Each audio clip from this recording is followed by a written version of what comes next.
Hi, it's Trevor Emdon here from wizardofwisdom.com, and I wanted to make a video for you real quick about a quick way to lift the blues. If you've got the blues or feeling a bit depressed, this is a very simple but effective and very neat trick that you can use. So try this neat mind trick. First, notice the thought that's causing you the most distress. So pick a thought.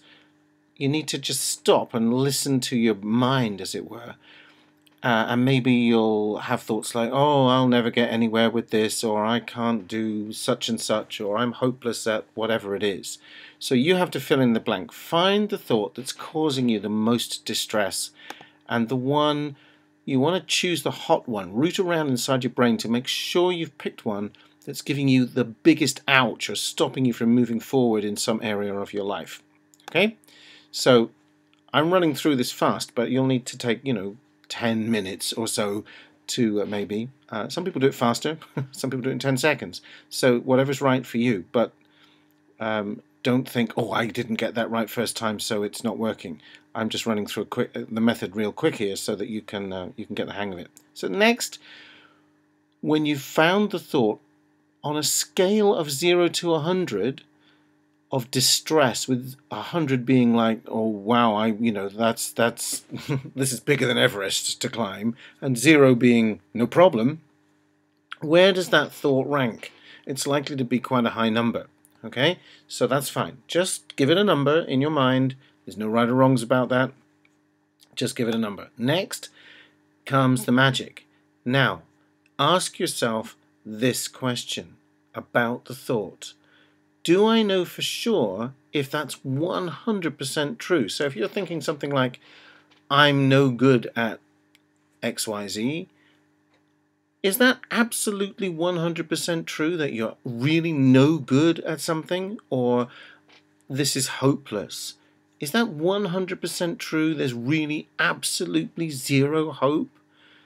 You've really got to challenge yourself in the face. Imagine that your best friend had just come out with the thought and you were kind of like feeling, oh my gosh, they need some help. What would you say to them? And a good thing to say to them is, are you sure? Is that really absolutely 100% true, that you can't, or there isn't any hope, or there's no chance that, whatever it is? Okay, so do that to yourself. Be your own best friend here. Spend a few moments, consider your answer, and then ask yourself this great question. Is it possible that the opposite is true? Is it possible that there is some hope? Is it possible that maybe I could learn or acquire, or actually I do have the ability to ... Is it possible that I am actually loved, or that I'm an okay person, or whatever it is that's been getting in your way? Is it possible that the opposite is true? Now, choose which thought. Since neither thought is likely to be 100% true, you can choose the thought that makes you feel better. You see, we can always do this. So do it like this.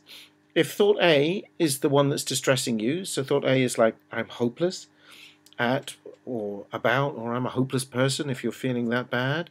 If that thought is the one that's making you feel bad, causing you the most distress, now you know, well, it may not be true. Thought B, the opposite thought, might be something like, well, I'm okay at some things, or I could acquire the ability, or yes, I suppose it's possible that someone could show me a different way, or whatever it might be. That also, you couldn't say that's 100% true. It could also be argued against, but it makes you feel better than the first thought did, than thought A. So put the new thought in your head, and now rank it on the same scale. So where does your new thought come out of 0 to 100 on the distress scale? I guarantee it's going to be a lower number than the first thought. It's going to be nearer to 0. Even if it's only 1 point nearer to 0, that's still feeling a bit better than you did before. It won't be perfect, but you are starting to take control. This is the kicker. It's the sense that you are in control of how you feel and what you think, which is a whole heap better than feeling that you're at the mercy of your moods or your thoughts. You're in control, not being controlled. That's self-empowerment. That's real. Now, I hope you like this. If you do, If that's been helpful to you in any way, please pass on the link to this video or use the share buttons that should be below the video to tweet this or share with Facebook friends if this has been useful to you. I hope that helps. And this is Trevor Emdon from wizardofwisdom.com, and I'll see you at the top.